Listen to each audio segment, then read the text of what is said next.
Deus tem planos para cumprir em nossas vidas. Essa é a mensagem de toda a Bíblia e é isso mesmo que estamos estudando aqui no Encontro com a Palavra, escrito pelo pastor Dick Woodward e narrado pelo pastor Edson Bruno. Fique atento a mais um programa que o Ministério Cooperativo Internacional leva a você. Com você agora, pastor Edson Bruno.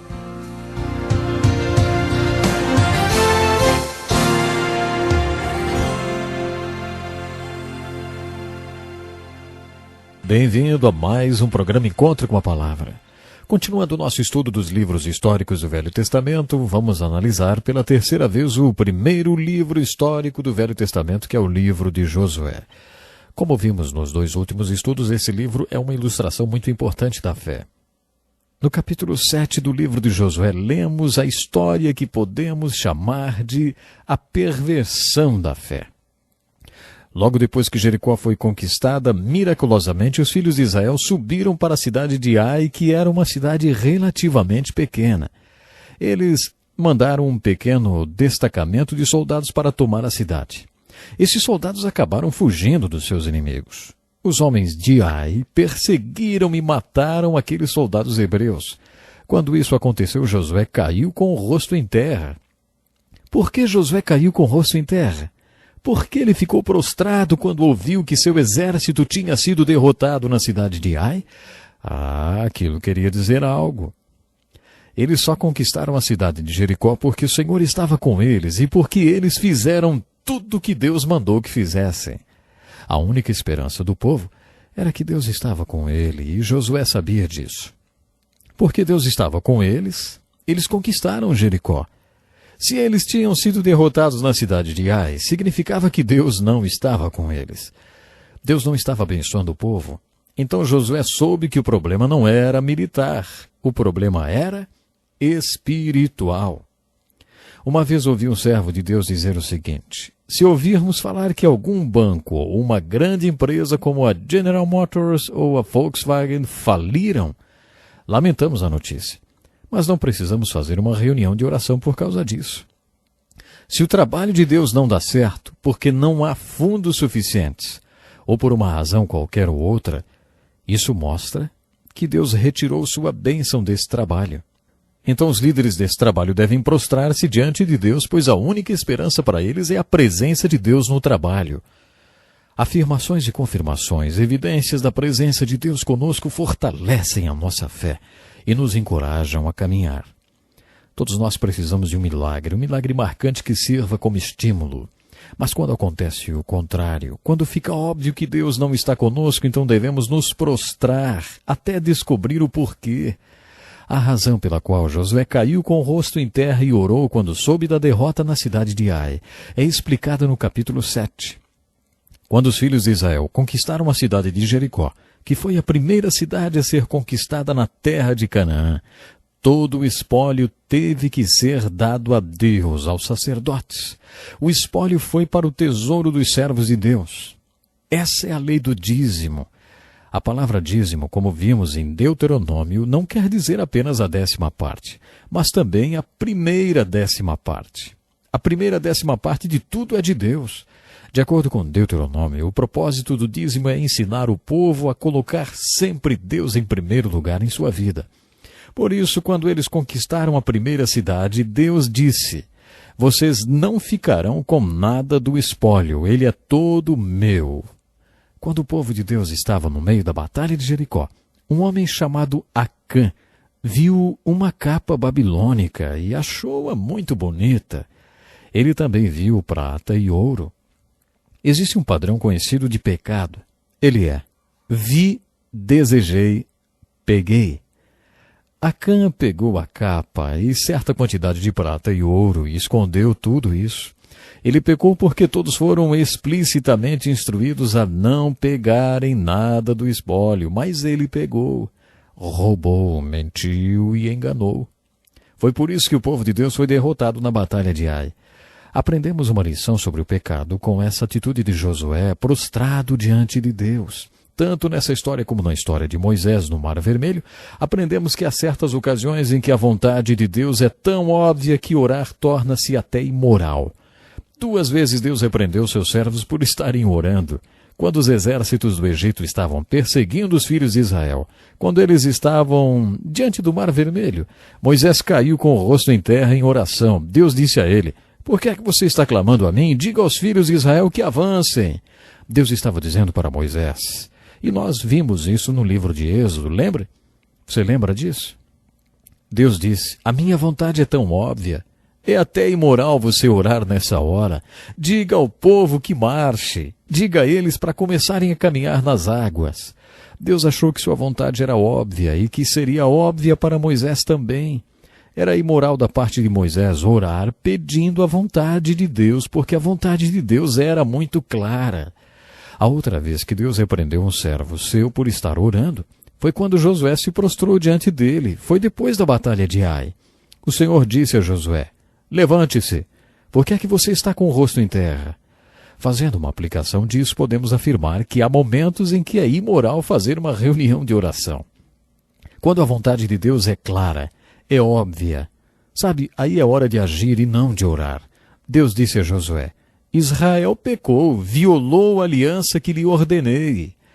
Apossou-se de coisas consagradas, roubou, escondeu e colocou junto de seus bens. Por isso os israelitas não conseguiam resistir aos inimigos. Não estarei mais com vocês, se não destruírem do meio de vós o que foi consagrado à destruição. Foi então que Josué teve que passar em revista as tropas. Ele mandou que todas as tribos se apresentassem. Deus, o Espírito Santo, indicou de qual tribo vinha o pecado. É dessa tribo. Então a tribo veio à frente, um clã de cada vez, e Deus disse: é desse clã. Então veio uma família de cada vez daquela clã, e Deus disse: é dessa família.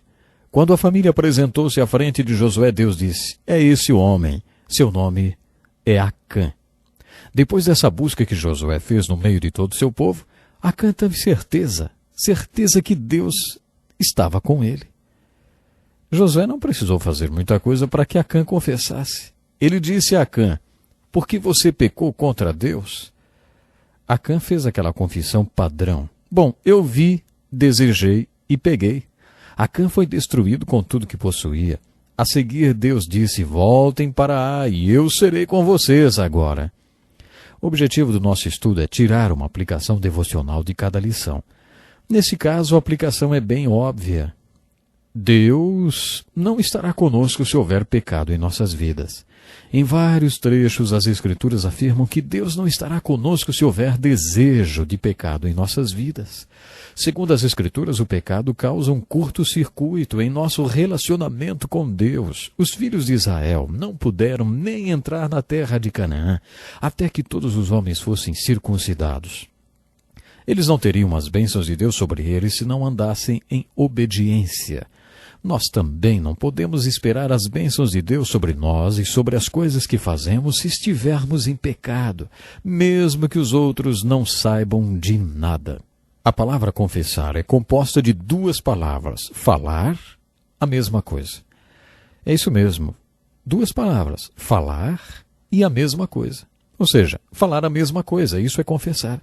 Fazendo uma aplicação disso, quando você confessa o seu pecado, é como se estivesse revistando seus atos e obras diante de você mesmo, e em determinado momento Deus apontasse o pecado em sua vida. Quando Deus aponta o dedo para o pecado em nossa vida, de acordo com o apóstolo Paulo em Colossenses, você deve eliminar esse pecado para que as bênçãos do Senhor retornem para você. Outra lição que aprendemos é que mesmo que o pecado seja tratado e confessado, haverá consequências. É isso que está ilustrado nessa história como a eliminação de Acã. A ilustração positiva está na volta do povo para a cidade de Ai. Como dissemos em nosso último estudo, na Batalha de Ai, Josué demonstrou ser um gênio em estratégia militar. Se você se interessa por assuntos sobre guerra e estratégias militares, vai gostar da história da segunda Batalha de Ai. As tropas de Josué atacaram a cidade como fizeram da primeira vez. Quando isso aconteceu, os homens de Ai pensaram: pronto, lá vêm os israelitas outra vez. Eles saíram da cidade e começaram a perseguir os israelitas como da primeira vez. Na noite anterior, Josué tinha colocado 30.000 homens atrás da cidade para que eles a atacassem por trás e a tomassem quando seus homens saíssem à cidade para perseguir o primeiro destacamento de Israel. Os israelitas incendiaram a cidade. Perto da cidade de Ai ficava a cidade de Betel. Josué colocou 5.000 homens apostos junto dessa cidade para interceptar qualquer ajuda aos soldados de Ai. Quando os 30.000 homens incendiaram a cidade, os homens de Ai que estavam perseguindo Josué e seu povo viram a fumaça na cidade e perceberam que tinham sido enganados, que tinham sido emboscados. O exército de Josué deu meia volta e começou a lutar com os soldados de Ai. Os 30.000 israelitas saíram da cidade de Ai e os atacaram por trás. Depois vieram os homens que estavam em Betel pelos lados e o povo de Ai ficou totalmente cercado. Eles foram destruídos. Esse plano demonstrou que Josué era ótimo estrategista militar. Ele não poderia pôr em prática, nesse caso, o plano de batalha de Jericó. As batalhas de Ai e de Jericó nos mostram que Deus às vezes nos dá um plano ridículo só para testar a nossa fé. Mas isso não é regra, não acontece sempre. É exceção. A regra é: Deus é um Deus de ordem e de projeto. Por isso podemos contar que Deus e os homens de Deus têm um plano. Quando jovem, eu era um pastor muito imaturo e achava que para uma pessoa ser espiritual tinha que ser desorganizada. Eu era indisciplinado e desorganizado e dizia: olha, eu não vivo buscando as coisas do mundo e por isso lamento se isso incomoda as pessoas. Sou muito espiritual e não preciso organizar nada nem planejar nada do que eu faço. Naquela época eu achava que as coisas aconteciam apenas pela graça de Deus. E se as coisas só dependiam de Deus, eu não precisava fazer nada, nem planejar, nem organizar. Um dia fui pregar em um café da manhã para um grupo de homens e falava sobre os 3 tipos de pessoas que existem no mundo. O grupo vamos ver como que fica, o grupo gente que faz e o grupo não estou sabendo de nada. Sabe, honestamente eu pertenço ao grupo vamos ver como que fica. Não faço planos, eu faço o que Deus me mostra para fazer naquele dia, não faço planos. Na manhã seguinte, durante meus momentos devocionais, deparei-me com um versículo de Provérbios que diz que o homem sábio faz planos, mas o insensato não faz planos e ainda se orgulha disso. Aquele versículo foi a palavra de Deus para mim. Se você é uma dessas pessoas que não planejam, que não sabe de onde veio, nem onde está, nem para onde vai, não culpe Deus por isso. Nosso Deus é um Deus de ordem, com projetos, que sempre faz planos. A segunda batalha de Ai é uma ilustração disso. A maneira como aconteceu a segunda batalha de Ai tem mais a ver com o estilo de atuar de Deus do que a batalha de Jericó. A batalha de Jericó foi uma exceção no estilo de trabalho de Deus. E assim vamos terminando por hoje. Junte-se a nós no nosso próximo encontro com a palavra e vamos estudar juntos os 3 inimigos antigos e modernos da fé e das pessoas de fé, que é o mundo, a carne e o diabo. É isso mesmo.